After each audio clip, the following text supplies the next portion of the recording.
We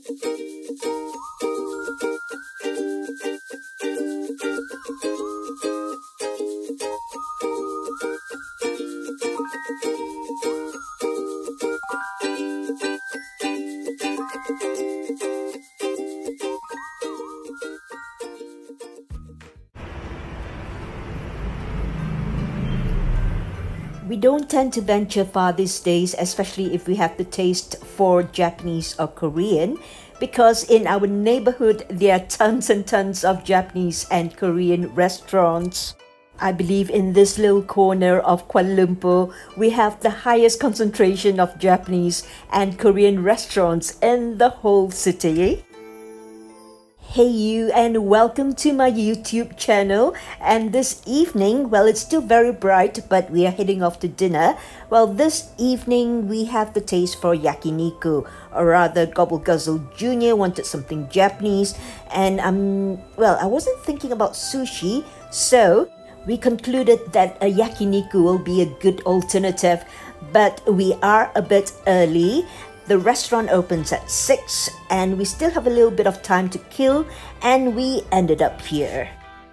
It's on the very same row as the Japanese restaurant, and this place is called May by Fat Spoon. You know, for a long time I've been very confused. I've walked past it many times. I always thought it's called Fat May by Spoon. Whoopsie. Well, you know, we Asians are not so woke after all. We have restaurants which are named Fat Boy and also Fat Mom, all those politically incorrect terms. Hence, I really thought for a long time that this place is called Fat May. Quite a boo-boo on my part.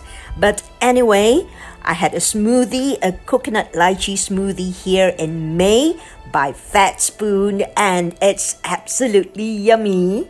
They do have quite an interesting menu, but since we are heading off to dinner, we didn't partake in anything in the cafe. And right on the dot at 6 o'clock, we headed to, let me get this name correct, it's called KANNICHIKAN YAKINIKU. The location is Desa Sri Hartamas, and the parking here may be a bit challenging, but all you have to do is you'll need to find a public car park just round the corner and walk a little distance.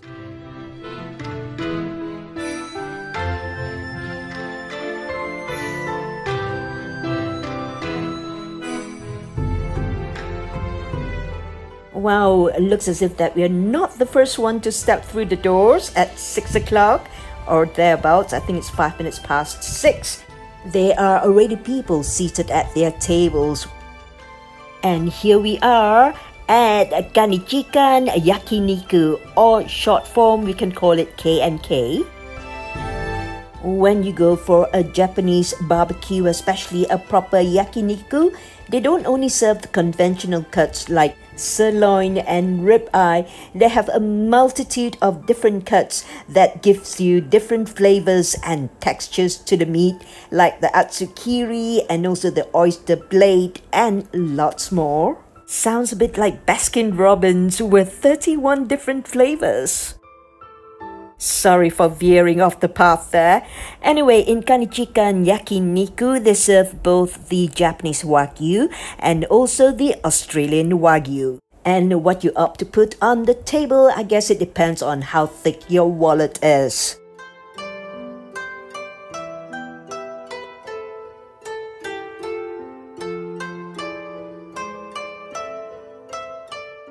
We're just in here for a regular dinner, so it's not a big splurge altogether. We are putting on the table a torimomo, which is chicken thigh, and also Iberico toro. Well, this Iberico toro comes from the cheek of the pig. The only pricey item we ordered is the Tokujiyo Rosu Wagyu, which is more than double the price of the pork and the chicken. It's no wonder anyway, it's a very good meat.